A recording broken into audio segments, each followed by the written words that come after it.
Super star Rajinikanth நடித்த எஜமான் படத்தில் வில்லனான நெப்போலியன் பேசுகிற ஒரு வசனம் இருக்குது.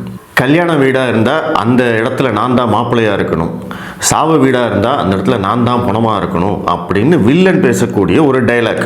என்னன்னா, எதுவாக இருந்தாலும் எனக்கு தான் அங்கே முக்கியத்துவம் இருக்கணுமே தவிர இன்னொருத்தனுக்கு இருக்கக்கூடாது அப்படின்னு அந்த டைலாக். கல்யாண வீடாக இருந்தால் நான் தான் மாப்பிள்ளையாக இருக்கணும், இளவு வீடாக இருந்தால் நான் தான் பணமாக இருக்கணும், எந்த இடமா இருந்தாலும் சரி மாலையும் மரியாதை எனக்குத்தான் கிடைக்கணும். அந்த வசனத்துக்கு மிக பொருத்தமான ஒரு கட்சி எதுன்னா திமுக.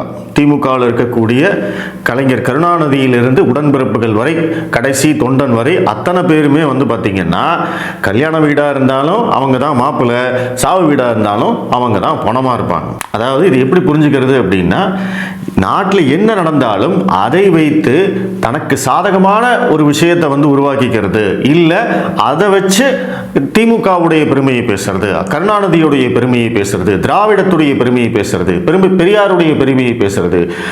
என்ன நடந்தாலும் இதுதான் இவங்களுக்கு மோட்டிவா இருக்குமே தவிர அந்த நடந்த விஷயத்தை பற்றி இவங்க கண்டுக்கவே மாட்டாங்க. கருணாநிதி அவர்கள் இருக்கிற போது யாருக்காவது பிறந்த நாளோ அல்லது நினைவு நாளோ வரும்போது அவருடைய அறிக்கை எப்படி இருக்கும் தெரியுமா? அந்த குறிப்பிட்ட பிரபலத்துடைய, இப்ப பிறந்த நாள் வருது, நினைவு நாள் வருதுன்னா அந்த குறிப்பிட்ட பிரபலத்துடைய குணநலங்கள் என்ன, அவர் என்ன சாதனை பண்ணியிருக்காரு, அவர் எந்த அளவுக்கு நல்லவர், எந்த அளவுக்கு மக்கள் கிட்ட நல்ல பேர் வாங்கியிருக்காரு அப்படிங்கிறதையெல்லாம் சொல்லி வாழ்த்த மாட்டாங்க.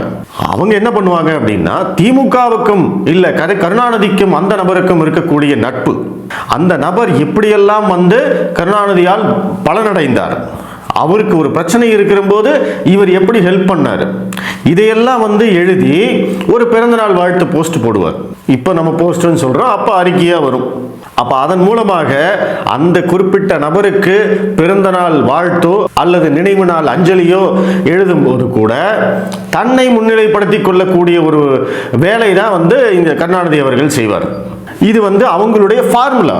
நீங்க என்ன எடுத்தீங்கனாலும் சரி, இப்போ எம்ஜிஆர் நினைவு நாள் வந்தாலும் சரி, பிறந்த நாள் வந்தாலும் சரி, இல்ல காமராஜர் நினைவு நாள் பிறந்த நாள் வந்தாலும் சரி, பெரியார் என்ன யாருடைய இருந்தாலும் சரி, அதை எடுத்து போட்டு அதுல திமுகவுடைய பங்கு என்ன, கருணாநிதியுடைய பங்கு என்ன, கருணாநிதி என்னவெல்லாம் செஞ்சிருக்காரு, இப்படித்தான் இவங்க எழுதுவாங்களே தவிர அந்த நபருக்கு உண்மையான அஞ்சலியோ உண்மையான வாழ்த்துறையோ இவங்க செய்யவே மாட்டாங்க.